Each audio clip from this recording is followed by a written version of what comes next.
What's up, everybody? I just got some alarming news about this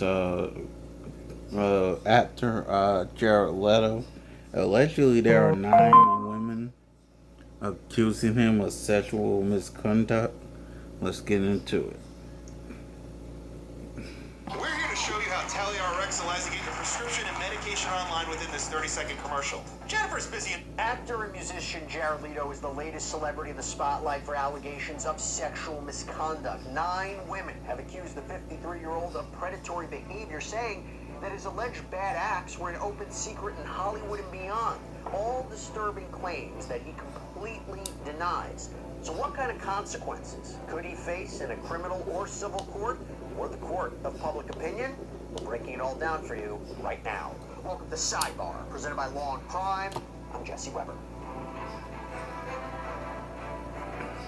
It all reportedly started with a throwback post on Instagram. DJ former model Allie Teals posted a screenshot of a Facebook status from back in 2012, which was 13 years ago, if you can actually believe that. Now, in that status, she'd written, "You're not really in LA until Jared Leto tries to force himself on you backstage at an M83 show in a kilt and a snow hat."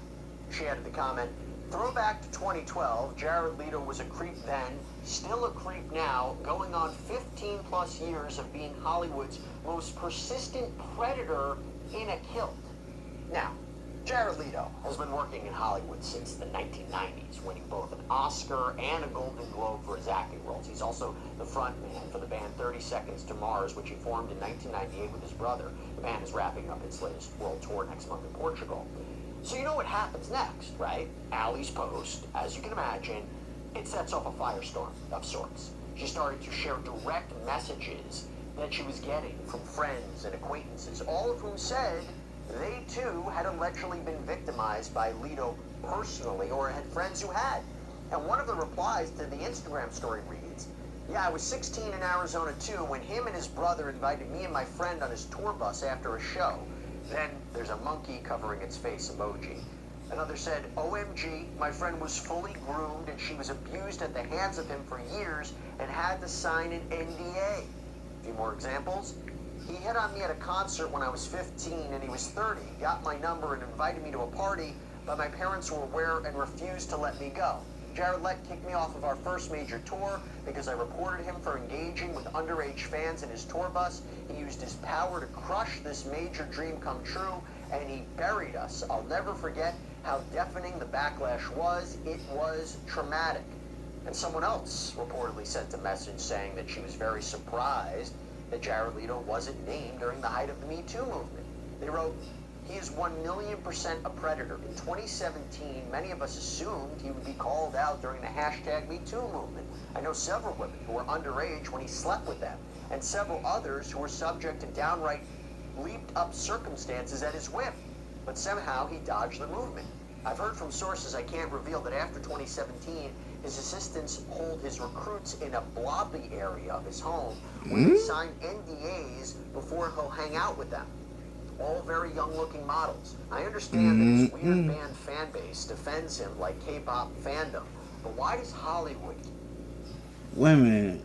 Are they trying to say that Jared Leto is on some Diddy stuff? Let me find out. keep hiring him? Literally everyone in this town knows what he's like. And these allegations, they were broadcast to an even wider audience when the news outlet Airmail published an article over the weekend titled "The Cult of Leto. He has acted in everything from American Psycho to House of Gucci. Now Jared Leto stands accused of impropriety by 9 women." Now I have to be clear about something, okay? I want to say that at this point, Leto has denied all allegations of impropriety. He does not face any sort of criminal charges or other legal ramifications as of now. In response, by the way, to Allie's flurry of posts about his alleged behavior, his team said Ms. Teal's allegations are demonstrably false. But here's the question. Could Jared Leto's alleged crimes or misconduct, were they an open secret?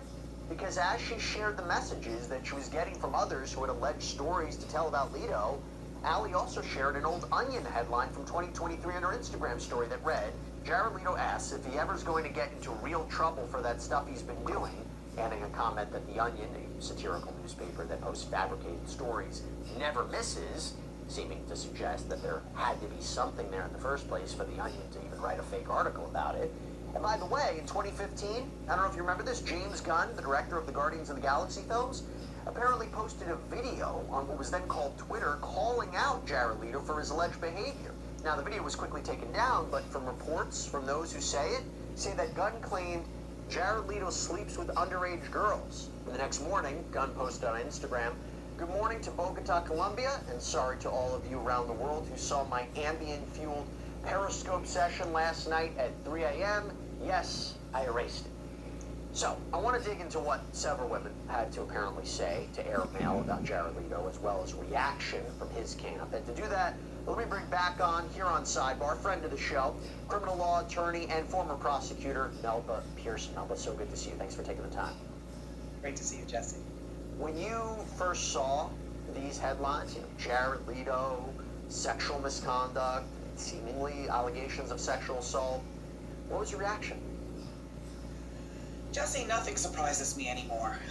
Sadly, we're learning on a daily basis of the horrific behavior of many men in Hollywood, or whether it's the music industry, Hollywood, whatever the case may be, celebrities that have been engaging in bad behavior for decades and have never faced accountability. And it was an open secret and everybody kind of knew and all of that, but nobody actually came forward and reported anything. Nobody actually took action, either out of fear in terms of their careers or fear of getting sued, or, again, looking at someone posting a video talking about and calling him out for what he's done, and then the next minute the video's gone. That tells me there was some kind of pressure there to take it down, not because it was inaccurate, probably because it was accurate, and Jared was in his camp were obviously afraid that more people having attention to this would mean more people coming forward and potentially either criminal charges or a civil lawsuit. By the way, totally off topic, but very, very important. Can we talk about debt for a second? Debt doesn't just show up one day. It builds little by little. There's credit cards, car loans, medical bills. Suddenly, you're juggling all these payments. You're feeling stuck. Here's the good news. We got American Financing as our sponsor, and they help homeowners like you every day. They use your home's equity, and they roll that high-interest debt into one simple, affordable payment. They're saving homeowners an average of $800 a month. There's no judgment. There's no pressure. Just real solutions that put you back in control. Imagine breathing again, sleeping again, knowing your future is yours to shape. It starts with one call, only takes 10 minutes to get started, and by the way, there's no upfront fees. So it costs you nothing to find out how much you can save. And if you start to... I'm tired, Alfred. Or I shouldn't wonder. You've taken... Sorry about that, y'all. Today, you may be able to delay your next 2 mortgage payments. American Financing salary-based consultants are ready to listen. They're ready to help. Take back the peace of mind with American Financing. Call American Financing today at 866-891-2821. That's 866-891-2821. Or head over to AmericanFinancing.net/sidebar. At this point, if you were representing Jared Leto, what would you advise him to do and not do? First of all, I'll tell him to stay his behind home. Like, just stop. Don't go on living your life? Don't go on performing or living your life? No, in terms of yes, go to your gigs, do what you have contracted to do. But no parties. Kind of just stay under the radar for a few months. You don't need to be on the front page of every magazine or tabloid showing you at a party, because again, that opens up the opportunity for somebody to be like, oh, I was at that party and I saw XYZ. Maybe it was true, maybe it wasn't, but it opens up the possibility of more liability. So I'd say, do what you're contracted to do, stay home, keep your mouth shut. Don't go out and start saying, this one's lying and this one's this, because again, that keeps the story in the headlines, number one. And number two, it sends the internet sleuths into a frenzy. So folks will be like, wait a minute, I'm going to see if this person's lying, and I'm going to start doing research to figure out whether or not I can tie you to this particular party, or I can tie you to this particular incident. Now, that ends up creating more evidence, which again would be the last thing that Leto's camp would want. So the author of this article for Airmail, Elena Clavarino says that she spoke to 9 women, most of whom chose to remain anonymous. And one of the unidentified women told Airmail that she first met Jared Leto in 2006 when she was 16. She was apparently at a cafe with her mother, who was outside waiting for a table, and she went inside to use the restroom. And she claims someone grabbed her arm, and when she looked down, it was reportedly Jared Leto sitting with Ashley Olsen, who he was rumored to be dating at the time. She told Airmail, "We had a quick conversation and he got my number." And then she claims that Jared Leto ended up calling her house in the middle of the night saying that he was hosting a party at his house with his friend, nightlife promoter Brent Bolthouse. So he invited her to come, but she declined, telling Airmail, "I didn't even have a driver's license." She claims that Leto continued to call her over the next few weeks, always very late at night, and she says the conversations allegedly always took a sexual turn, with him wanting to know who she was dating and how experienced she was. Now, Melba, that's the problem, right? It's the apparent persistence that's really unsettling. In terms of whether or not this would ever to make it in front of a jury, either a civil case or a criminal case, is there a way to explain this in a less nefarious way? Quite frankly, because why are you calling a 16-year-old girl Yeah. in the middle of the night? Weird. There's Weird, if you're weird, not weird. her, even if you're a relative, you shouldn't be calling a 16-year-old girl at like 11 o'clock midnight. Freaky ass white boy is 69 guy. Freaky ass white boy is 69 guy. Hey, hey, hey. Run for your life. Freaky ass white boy is 69 guy. Sorry, I had to do it. In the morning. For what? Is it a why crime? that- Is it a crime? That's a question. Is it a crime? It's in and of itself, it's not a crime unless we're getting into the realm of stalking. Because let's say if she and her mom, because I don't know if she was the one who her mother overheard the conversations and kind of, cut things off. But regardless, if she or her mother or somebody said, "Stop calling," or "I'm not interested," and he still kept persisting and calling and, making sexual comments, now you've gotten into the realm of stalking. Is there an argument to be made that, again, we're looking at grooming, child exploitation? Maybe, but I think it would be a huge stretch. So the Airmail reports that the woman's mother confirmed the story, had overheard at least one of their phone calls. Does that put any responsibility on the mother? Well, I mean, there's always responsibility on the mom, right? Just to make sure that you know where your child is, you know who your child is interacting with, and if you see something that's nefarious, getting involved. But the good thing is the mom does bolster the credibility of, what her daughter is saying, and it's not that her daughter misheard or misunderstood, or maybe she didn't grasp what was being said. The mom's like, "No, I'm an adult. I've heard what was said. I know exactly what the word track means and what the intention is behind it." Now, of course, the argument could be made that the mom, that this is all a money grab. I'm not saying that that's the case, but the argument could be made that this is a money grab, and of course, the mom is going to substantiate her daughter so they can all get paid. But at the same token, when you're looking at so many young ladies saying the same exact story or very similar stories, Got 9 of them. Yeah, one of the women who went on the record with Airmail, this model named Laura LaRue, she claims she was 16 when she says she met Jared Leto at an animal rights benefit in Beverly Hills in 2008. She claims Leto asked her age, and despite her saying 16 and her mother standing with her, he reportedly asked for her number. So really important and kind of a knowledge component if these allegations are true. But according to Airmail, her mom didn't really stop it because she thought knowing Jared Leto could help Laura's modeling career. Laura was apparently living in Ojai, this is northwest of LA, but often traveled into LA for work. And that's how she says she ended up visiting Jared Leto several times at his home, where he would allegedly tease her and flirt with her. She says at least once, he allegedly walked around totally naked.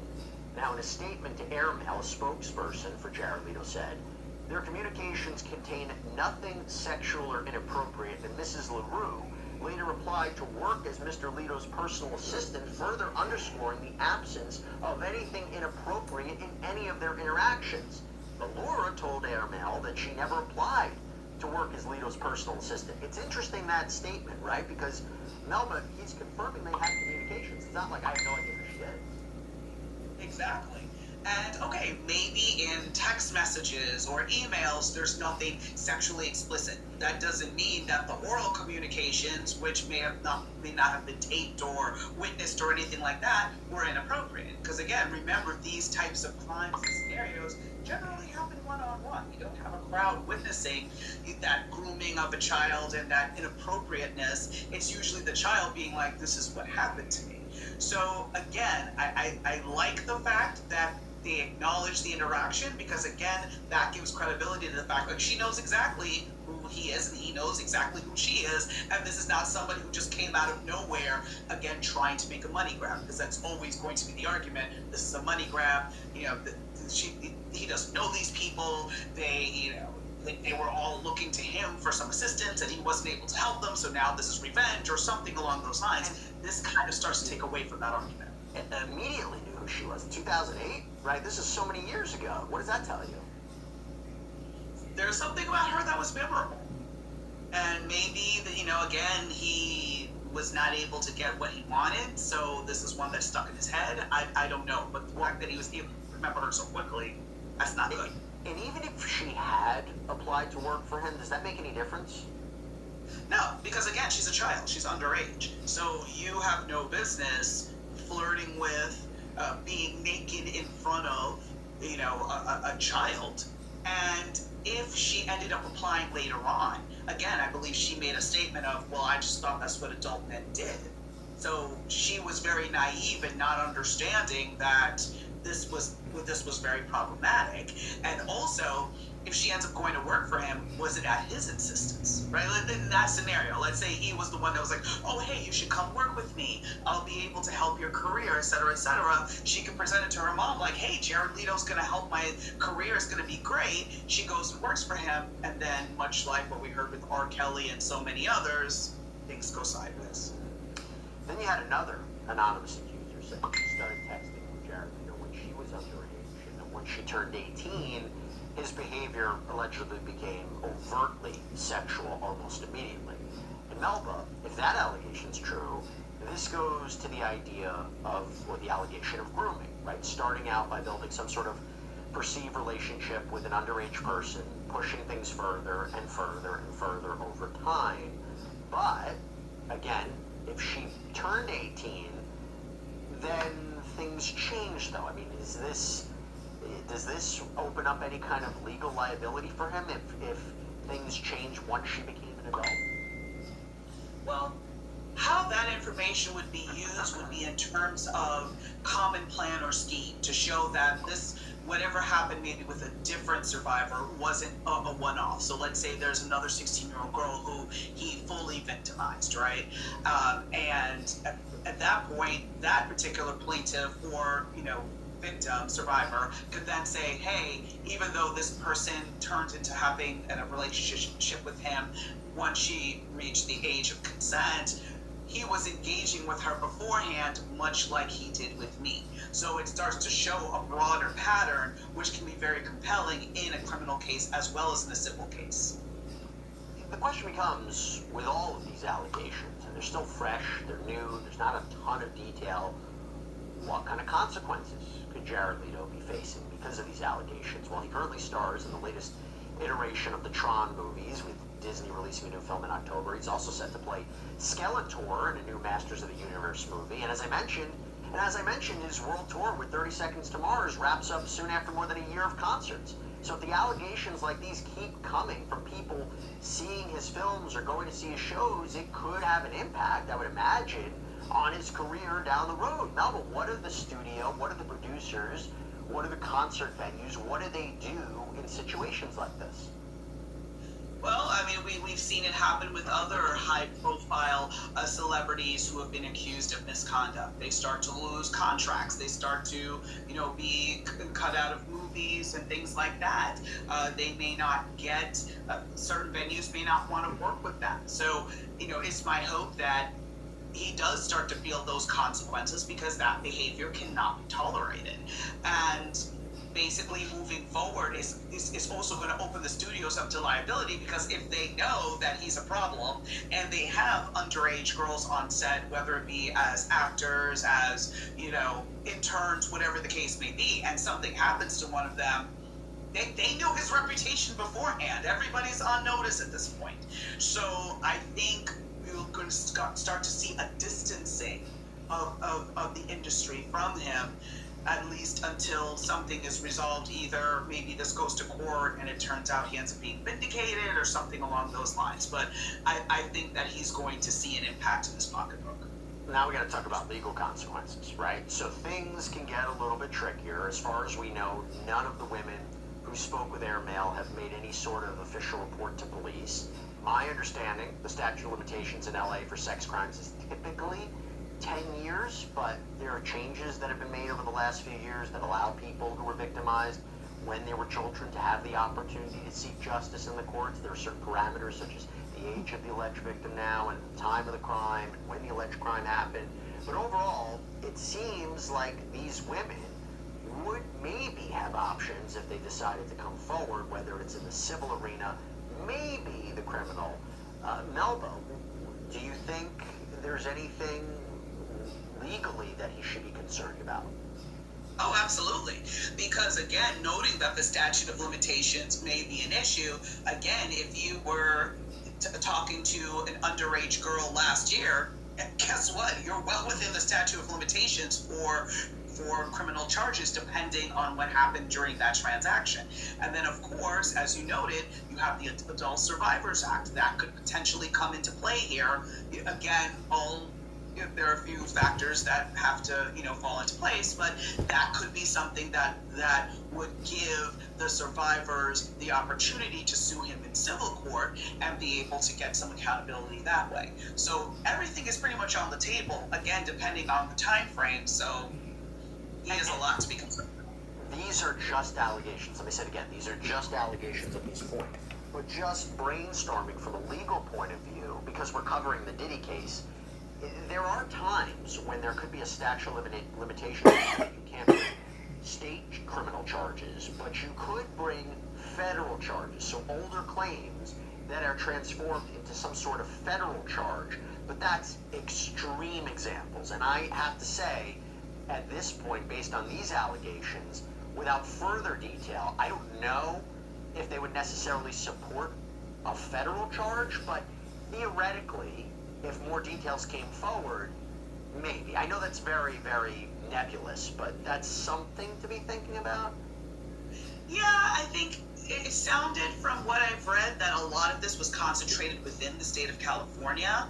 And if that's the case, then it's less likely to be federal because we're not crossing state lines. Now, if he's using the internet to be able to bring people to LA or something like that, or, if he's texting people from another state and somehow bringing them to him, now that could open the door for a federal investigation and potentially charges. But, from what I'm reading so far, if everything is he met him in California and any of the contacts happen in California, I think it's less likely to see federal charges. Well, here's what's interesting. I'm curious if you think authorities are now going to look into this, because how many times has it come from some sort of reporting or documentary or lawsuit? Have there been a criminal investigation? It's happened so many times in the past, whether it's Weinstein or R. Kelly or and by the way, not saying that he's anywhere in the same category as those individuals,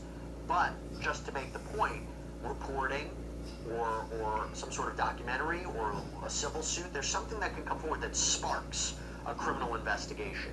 Do you think authorities are looking into this now? I hope they are. I think about how Trevor Noah actually joked about this, where he's like, if you want to see something investigated, put it in a Netflix documentary, right? And so that seemed to be like the pattern these days. A lot of times you're seeing a lot of these stories happening contemporaneously, surviving R. Kelly, all of that, and then there's the prosecution and this and that. So I really do hope that authorities are looking into this, because even if they look into it and it turns out it's nothing, I'd rather them look into it and it turns out, okay, we can't move forward because we don't have enough here, rather than them not look into it and he's been a horrible predator harming multitudes of young girls and has been able to do so with impunity. Well, I also imagine something to look out for, whether there's an investigation or not, is there is a strong possibility more people could come forward, right? So either two ways to look at it. If you are on one side that, oh my gosh, somebody spoke up, another person spoke up, now we can come forward, particularly if you're saying there's people closer in time, right? If he allegedly has been engaging in a pattern of this, then it didn't stop in 2023, right, or 2024, he might have still been doing this, allegedly. The other way of looking at it, from his perspective, I imagine, if there are more allegations, it's a pile-on. Once somebody comes forward, the floodgates are open, anybody can come forward with false allegations against him for a payday or whatnot. In other words, to say, we shouldn't be surprised if the conversation continues about Jared Leto and more allegations come forward. Absolutely. Absolutely. I would expect more allegations to come forward because, again, much like we saw with the Diddy case and Cassie coming forward and how that opened the floodgates, I think it's the same type of situation here. It just takes one brave survivor to come forward and say, this happened to me, and now other people feel emboldened and feel empowered to come forward and speak their truth. Again, it lies on law enforcement, or if it's a civil situation, on the investigators working with the plaintiff's team to vet these survivors, vet their stories, look at whatever evidence that they may have, and do their due diligence so that, again, you're not bringing forward a suit that's not based in facts and evidence.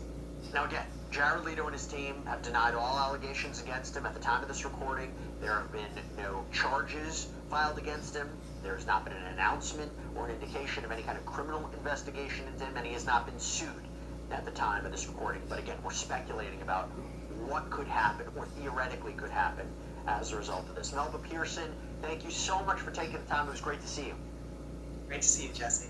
And that's all we have for you right now here on Sidebar. Everybody, thank you so much for joining us. And as always, please subscribe on YouTube, Apple Podcasts, Spotify, wherever you get your podcasts. I'm Jesse Weber. And that's a wrap, ladies and gentlemen.